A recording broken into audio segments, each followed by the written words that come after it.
Coucou tout le monde, c'est Letty. Bienvenue dans la vidéo du mercredi pour Tout en colle.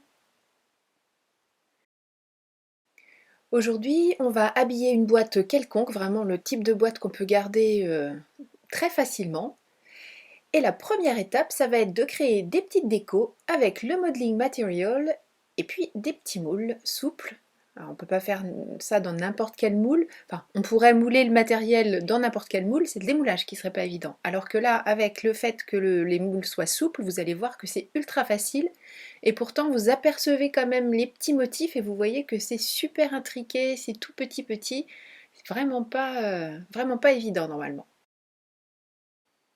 Quand on ouvre le pot, on trouve ces petits boudins de pâte. C'est une pâte prête à l'emploi, il n'y a rien à faire. Mais quand je dis rien, c'est rien. Il n'y a même pas besoin de la malaxer pour la ramollir. Elle est prête à l'emploi. Elle est très facile à détacher. J'en prends une petite quantité. Je laisse le reste dans mon pot, bien sûr. Voilà, c'est pour vous montrer que vraiment, c'est ultra facile. Et ensuite, par petite quantité, je vais faire entrer la matière dans les moules. Volontairement, j'appuie, je reprends ce qui est à l'extérieur, tout simplement pour faire entrer la pâte dans les moindres petits détails de ces magnifiques petits moules.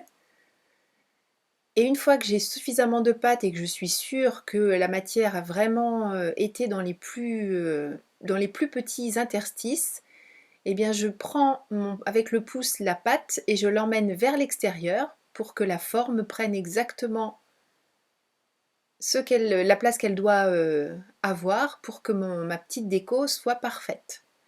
Et je fais ça bien sûr pour tous les motifs que j'ai choisis.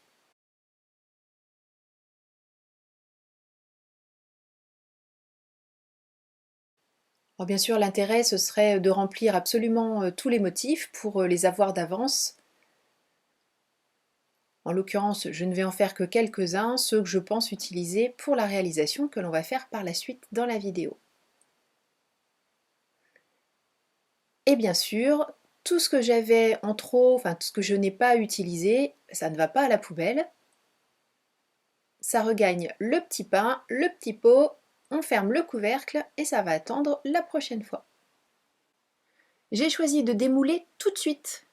Je fais en sorte de... C'est vraiment le moule qui travaille pour que la pièce ne soit absolument pas déformée. Et vous voyez que les moindres détails est parfaitement réalisé et que le démoulage se passe très très bien. Je pose ça sur une petite feuille tout simplement pour que le transport soit plus simple et que j'évite au maximum de toucher les pièces une fois qu'elles sont sorties du moule.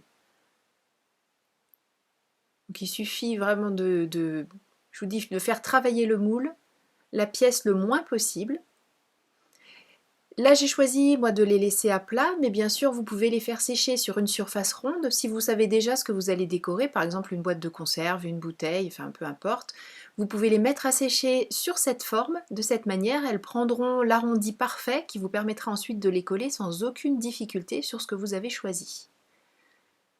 En l'occurrence, quand j'ai fait mes petits moulages, je les ai fait très longtemps avant de faire la suite. Je n'avais pas encore idée de ce que j'allais décorer, j'ai donc pris l'option de les faire sécher à plat. Une fois que c'est bien sec, par contre, c'est vraiment dur. Enfin, je veux dire, on obtient une pièce très très résistante. Donc là, il serait impossible de lui donner une forme arrondie sans la casser. Enfin, je ne vais même pas chercher à le faire, hein. Si vous savez que vous allez les utiliser sur des pièces arrondies, n'hésitez pas à les faire sécher sur cette dite pièce de manière à ce qu'elles prennent exactement, comme je vous le disais, l'arrondi dont vous aurez besoin.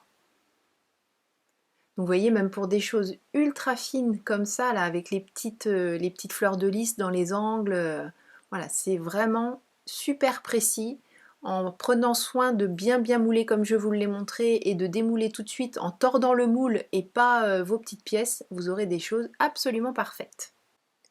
Pour info, le temps de séchage a été d'à peu près 24 heures, sachant que dehors c'était très très pluvieux, donc je ne sais pas si ça a une influence. En tout cas, je sais qu'une journée de séchage, pour que ce soit vraiment sec à cœur, c'est quand même l'idéal.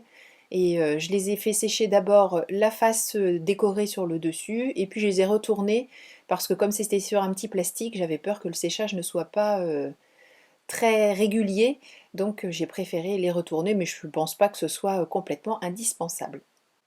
Alors pendant que je vous racontais tout ça, j'ai commencé à prendre les mesures pour habiller la boîte que j'ai choisie. Alors peu importe la boîte n'est pas le propos. Le propos là, c'est cette toile adhésive. C'est de la toile, la même toile que sur nos châssis toilés, exactement la même, mais elle a le bon goût d'être adhésive. Et on l'a découverte dans la dernière box de Tout en colle, puisque Noël nous en avait glissé un morceau dans la box. Donc pour ma part, vraiment un coup de cœur pour cette toile. Et je me suis dit qu'on allait pouvoir habiller absolument n'importe quoi, donc d'où le choix de cette boîte, pas forcément très facile à habiller, mais justement c'était un petit peu le propos de vous montrer que vous allez pouvoir recouvrir n'importe quoi, créer vos propres tailles de châssis toilés. Si vous avez envie d'un châssis toilé qui fait 1 cm sur 25 de large, eh bien vous allez pouvoir le faire. Après tout, hein, il n'y a pas de... Il n'y a pas de limite à l'imagination, vous allez pouvoir recouvrir des carnets, enfin vraiment, je trouve que c'est un très joli produit et vous allez voir qu'il est assez facile, ou même très facile à mettre en œuvre. Si j'ai hésité sur le assez facile, c'est parce qu'il a un pouvoir collant assez important quand même. Donc de la même manière que le Score Tape ou tous ces produits qui collent très bien, évitez de trop appuyer dessus si vous souhaitez décoller, parce que ça va arracher tout ce qui est en dessous, puisque le but c'est quand même que ça tienne, et je vous assure, ça tient. Donc j'ai recouvert toute ma boîte en découpant bien pour faire des petits angles, des biseaux, des trucs et des machins.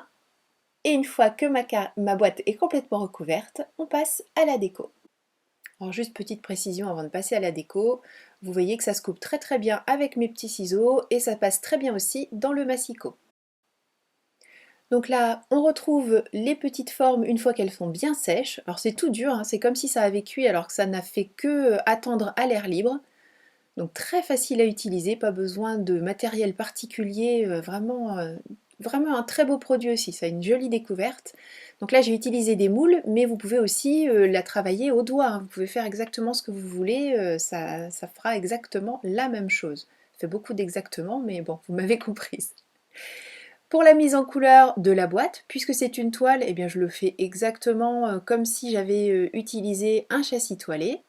Je vaporise des petits sprays Lindy's, en l'occurrence ce sont des Starburst, donc avec des petites choses qui brillent dedans. Et comme je veux faire en sorte de vraiment tout recouvrir, je vais prendre un morceau de Cut and Dry, je tamponne, et puis je vais finir par m'en servir un petit peu comme on le ferait d'un pinceau pour vraiment étaler uniformément partout sur ma toile. Et surtout pour aller recouvrir aussi les endroits qui sont cachés ici puisque la boîte est fermée. Ensuite je fais sécher et je repulvérise des sprays Lindy's pour faire cette fois-ci comme des petites taches.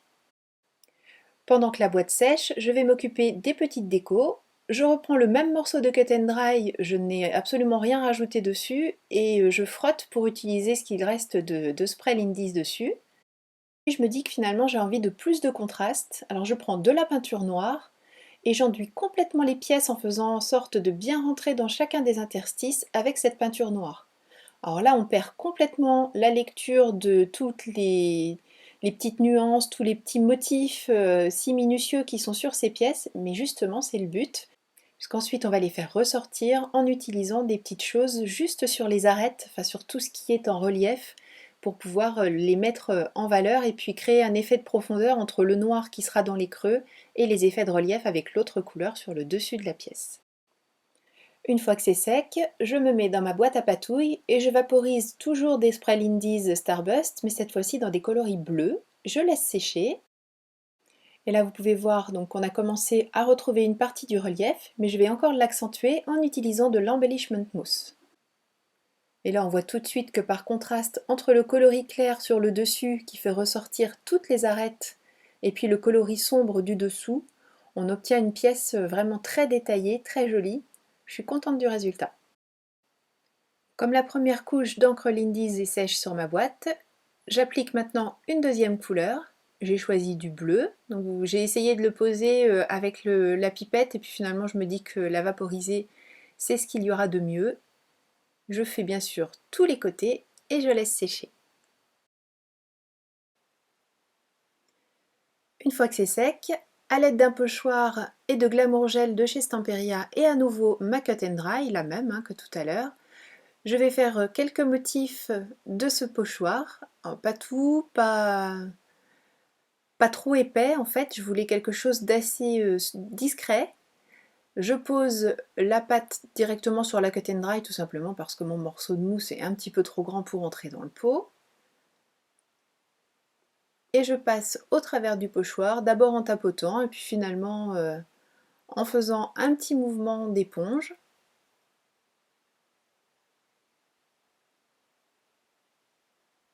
De cette manière, j'obtiens un relief qui reste discret, ça brille un petit peu, juste ce qu'il faut. Et je fais ça sur tout le tour de la boîte. Voilà, on voit un petit peu ce que ça donne. Et je trouve que ça complète vraiment très bien ce que j'ai déjà fait. Enfin, en tout cas, moi, ça me convient. Donc j'espère que ça vous plaît aussi. J'en profite pour vous dire, pendant que je sèche, que tout ça, vous pouvez, tous les liens, bien sûr, vous pouvez les retrouver dans l'article du blog. Et le lien vers l'article, il est sous cette vidéo. Tout est sec maintenant, je n'ai plus qu'à coller mes petites pièces. Pour ça, je prends simplement ma colle à pointe fine. Alors je galère un petit peu tout simplement parce que je suis en fin de tube, mais sinon tout se passe très très bien et cette colle est parfaite. Là, ma pièce est sèche depuis un petit moment maintenant et ça se passe très bien. Je n'ai pas, il n'y a pas de risque de décollage ou quoi que ce soit. Elle est vraiment très bien aussi pour ça, notre petite colle à pointe fine.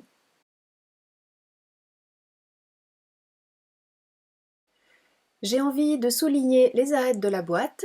Pour ça, j'utilise un distress crayon.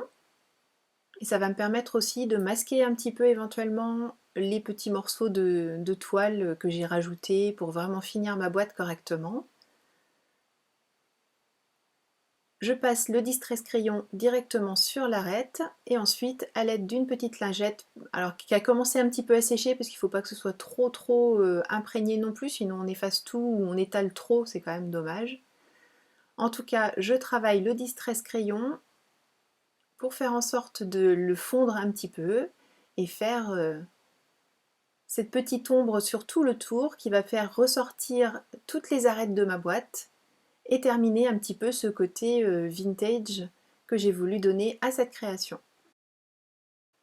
J'espère que vous aurez bien compris tous les intérêts de cette toile autocollante qui va vous permettre de recouvrir absolument tout ce que vous souhaitez. N'importe quel objet, n'importe quelle boîte qui peut paraître la plus basique va devenir tout à fait magnifique en utilisant cette toile et tous les petits sprays et autres encres que vous allez pouvoir mettre dessus. Et puis, alors, je n'ai même pas besoin de dire quoi que ce soit de cette pâte à modeler qui est tellement facile à utiliser. Voilà, vraiment, je crois que vous avez su saisir toutes les implications que ça peut donner, donc c'est quelque chose qu'on reverra régulièrement sur cette chaîne, c'est certain. Merci beaucoup d'avoir suivi cette vidéo, je vous donne rendez-vous très vite pour une nouvelle création pour Tout en colle. Surtout d'ici là, prenez bien soin de vous, créez et partagez autour de vous. Gros bisous, bye bye.